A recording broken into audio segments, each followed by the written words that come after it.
Assalamu alaikum, barkanmu da warhaka jama'a, sannunmu kuma da sake kasancewa tare da ku a yau a wani sabon bidiyo. Domin haɗa irin waɗannan hotunan, abu na farko da za ku fara yi shine za ku shiga cikin browser da kuke amfani da shi kamar haka. Bayan ya buɗe muku kamar haka, nan sai ku rubuta Bing AI Image Generator. Sai ku danna search. So wannan shine fiskan da zai kawo muku. Wannan link na farkon nan shine za ku taɓa.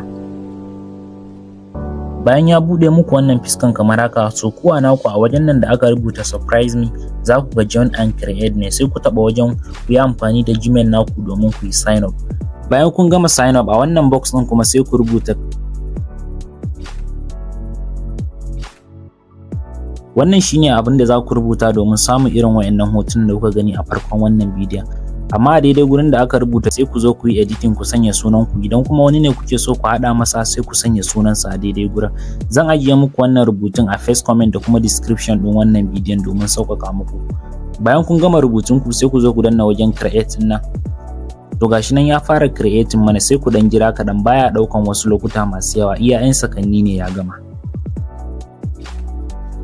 To gashi nan yana buɗe mana kamar yadda kuke gani, sai ku buɗe shi kamar haka. To wannan shine result din da ya bamu, gashi nan kamar yadda kuke gani, ga na biyun ma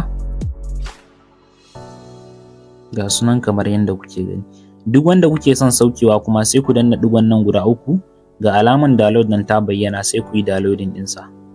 Ina fatan kun ji daɗin wannan sabon bidiyon, sannan kar ku manta da danna like a wannan bidiyon, sannan ku yi sharing ɗin wannan bidiyon ga 'yan uwanku domin su ma su gani su amfana. Idan kuma ka san baka danna mana subscribe ba, so ka danna mana alaman subscribe tare da danna alaman ƙararrawa domin samun bidiyon mu da zaran mun dora. Sai mun haɗu da ku a next video.